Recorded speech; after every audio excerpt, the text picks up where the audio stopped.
Welcome back to the Celebrity Fix. Today's episode dives into a legal drama that's shaking up Hollywood. Justin Baldoni is firing back at Blake Lively with a countersuit that promises to shock everyone. Let's get right into the details. I know it's so devastating to hear this, and I'm really sorry to share this, but I'm grateful that you guys are listening because this is actually happening, and it's important that we know this and that it resonates with us. Blake Lively filed a massive 80-page legal complaint against her It Ends With Us co-star and director Justin Baldoni, alleging inappropriate behavior on set and accusing him of orchestrating a smear campaign against her. And it is disturbing, and I want to warn you, but I feel it's my responsibility to tell you guys because it is the truth, and I believe if we all knew this, we would dedicate much more of ourselves to stopping it. Baldoni, however, is not backing down. According to a recent report from the UK's Daily Mail, Baldoni, along with his business partner Jamey Heath and publicists named in Lively's complaint, is preparing to file a countersuit. His attorney, Bryan Freedman, plans to file the papers once the courts reopen after the New Year break. Lively's allegations against Baldoni include claims of inappropriate behavior and retaliation through media manipulation. You know, because it would be very painful to hear. And I felt like I had to ask, though, and I feel like I have to share it with you guys now. She asserts that Baldoni and his team leaked unflattering press about her to ruin her professional reputation. In response, Baldoni's countersuit will argue that it was Lively's own PR team, led by Sloane of Vision PR, who planted negative stories about Baldoni, not the other way around. The legal battle began when Lively filed a complaint with the California Civil Rights Department, accusing Baldoni of sexual harassment and retaliation. This move garnered her widespread support in Hollywood, with figures from the industry rallying behind her. Baldoni, on the other hand, faced severe repercussions. He was dropped by his agents at WME, had a Women's Solidarity Award revoked, and saw his podcast co-host quit their project. The fallout was swift and severe. In her initial complaint, Lively claimed that after raising concerns about sexual harassment on the set of It Ends With Us, Baldoni and his team retaliated by leaking damaging stories to the press. She cited WhatsApp messages from Baldoni's team that were allegedly presented out of context to alter their meaning. Lively's legal move, according to her, was designed to pull back the curtain on these sinister retaliatory tactics and protect others who might be targeted. Baldoni's lawyer, Bryan Freedman, has come out swinging, stating that when they file their first lawsuit, it will shock everyone who has been manipulated into believing a false narrative.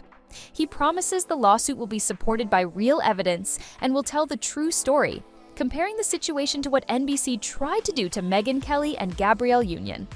One of the most shocking elements of this case is the sheer scale of the accusations and counter-accusations. Baldoni's countersuit will claim that Lively's legal move was a strategic attempt to rebuild her public image after receiving bad press during the promotional campaign for the film. Baldoni alleges that Lively created false sexual harassment accusations to take control of the film and reshape her public persona with sensational allegations.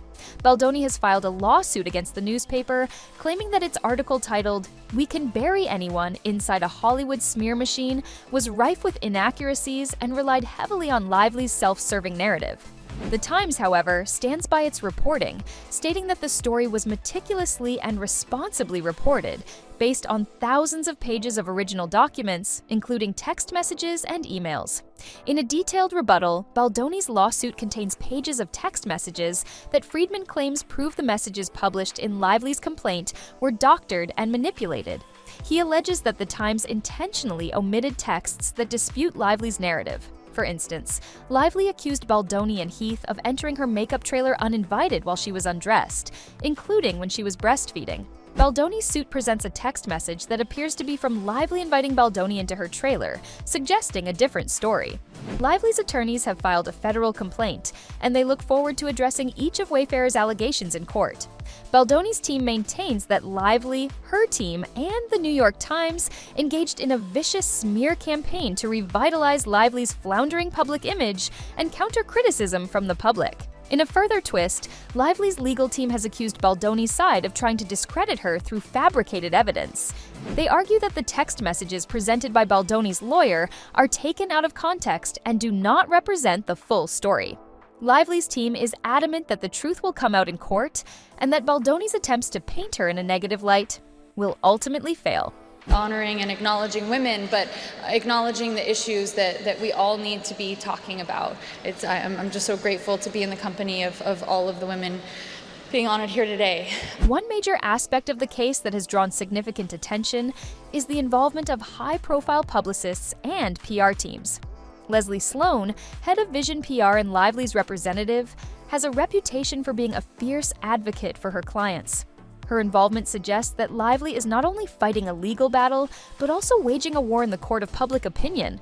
On the other side, Baldoni's team, including his attorney Bryan Freedman, is equally well regarded and known for their aggressive defense tactics.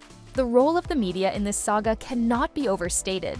With both sides leveraging their stories to gain public support, the media has become a battleground. Articles, interviews, and leaked documents have all played a part in shaping public perception. The libel suit against the New York Times further underscores the contentious relationship between the press and the parties involved. This aspect of the case highlights the power of narrative and the lengths to which both sides will go to control the story. Another intriguing element is the support from the Hollywood community.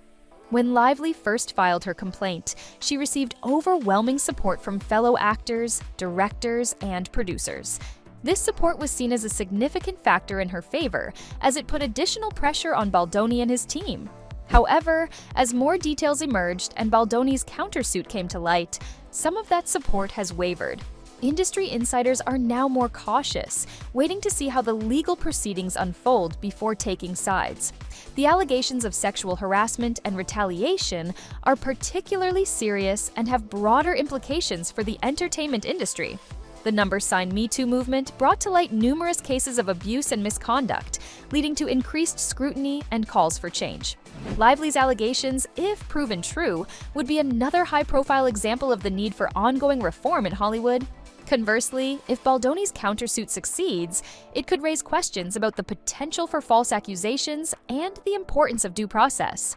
Baldoni's claim that Lively's accusations were a strategic move to control the film It Ends With Us adds another layer of complexity. The film, based on the popular novel by Colleen Hoover, was highly anticipated, and any controversy surrounding its production would undoubtedly impact its release and reception. Baldoni's countersuit suggests that Lively's actions were motivated by personal gain rather than genuine concerns about harassment, a claim that, if proven, could damage her credibility. Throughout this legal battle, both Lively and Baldoni have maintained their public personas, continuing to work and make appearances. Lively has been seen attending industry events and promoting her other projects. So this is so prevalent, and I want you guys to know this, and I want it to resonate with you. While Baldoni has focused on his charitable work and public engagements. Their ability to remain active and visible during such a tumultuous time speaks to their resilience and determination to continue their careers despite the ongoing legal drama. The involvement of high-powered lawyers and the filing of multiple lawsuits indicate that this case will be a long and complicated process. Both sides are preparing for a protracted legal battle, with each new development adding to the intrigue. The eventual outcome will likely hinge on the strength of the evidence presented and the ability of each side to effectively argue their case. As the public waits for the court proceedings to begin, speculation and analysis continue to dominate discussions in Hollywood and beyond. The case has become a touchstone for broader conversations about power, justice, and accountability in the entertainment industry. Whether Lively or Baldoni emerges victorious, the ramifications of this legal battle will be felt for years to come. In the end, this high-profile legal battle between Justin Baldoni and Blake Lively is far from over. With both sides gearing up for a fierce court fight, Hollywood is on the edge of its seat, waiting to see how this drama will unfold. The outcome of this case could have significant implications for both stars and set a precedent for how such disputes are handled in the future. And thank you to all of you who spent your afternoon sitting here, listening to all of us talk about these things that are really painful. And I just think, I just feel really grateful to have the opportunity to speak for the people that aren't able to speak for themselves. Stay tuned to the Celebrity Fix for more updates on this explosive case and other celebrity news. Don't forget to like, comment, and subscribe for more breaking stories from Hollywood. Until next time, keep your eyes on the stars and your ears to the ground.